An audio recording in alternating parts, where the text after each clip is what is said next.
గత భాగములో యేసుక్రీస్తు ప్రభువు వాగ్దాన పుత్రుడని ప్రవచనాల నెరవేర్పని నేర్చుకున్నాం. యేసుక్రీస్తు ప్రభువారి జననం కంటే కొన్ని వందల సంవత్సరాలకు ముందు యెషయా అనే ప్రవక్త ద్వారా దేవుడు ఇలా సెలవిచ్చాడు. ప్రభువు తానే ఒక సూచన మీకిచ్చును, ఆలకించుడి. కన్యక గర్భవతి అయి కుమారుని కని అతనికి ఇమ్మానుయేలను పేరు పెట్టును. ఇక్కడ దేవుడు ఒక సూచన ఇచ్చాడు. కన్యక గర్భం ధరించటం అనేది సూచన. సమస్త మానవాళిలో ఇంతకు ముందెన్నడూ జరగనటువంటి మహా గొప్ప అద్భుతం ఇది. కన్యక గర్భవతి కావటం, కుమారుని కనటం, ఆయనకు ఇమ్మానుయేలని పేరు పెట్టటం.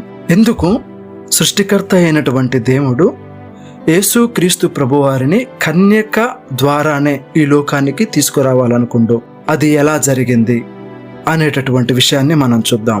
లూకాసు వార్త 1వ అధ్యాయం 31 నుండి 35 వచనాలు మనం చూసినట్లయితే, ఎందుకు కన్యక గర్భము ద్వారానే యేసుక్రీస్తు ప్రభువారు ఈ లోకానికి వచ్చాడంటే ఆయన సర్వోన్నతుడైనటువంటి దేవుని కుమారుడు. కన్యక గర్భము ఎలా ధరించింది అంటే పరిశుద్ధాత్మ సర్వోన్నతుని దేవుని శక్తి చేత ఆమె గర్భవతి అయ్యింది.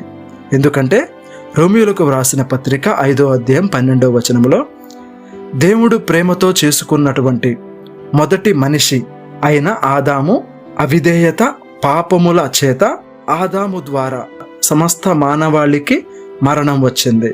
కొరింథీయులకు వ్రాసిన మొదటి పత్రిక 15వ అధ్యాయం 45వ వచనంలో పరలోకము నుండి వచ్చినటువంటి కడపటి ఆదాము అయిన యేసుక్రీస్తు ప్రభువారిని పాప సంబంధము లేనటువంటి పరిశుద్ధాత్మ శక్తి చేత కన్యక మరియ ద్వారా ఈ లోకమునకు వచ్చి పాప మరణముల చేత జీవిస్తున్నటువంటి వారిని దేవుని కుమారుని ద్వారా పాపమును కొట్టివేసి నిత్య జీవమును అనుగ్రహించాడు. పాప మరణముల చేత దేవునికి దూరస్తులుగా జీవిస్తున్నటువంటి మనిషికి ఇమ్మానుయేలుగా అంటే దేవుడే కుమారుడిగా మనిషికి తోడుగా మనిషితో కలిసి జీవించటానికి కన్యక గర్భము ద్వారా యేసుక్రీస్తు ప్రభువారు ఈ లోకానికి వచ్చాడు.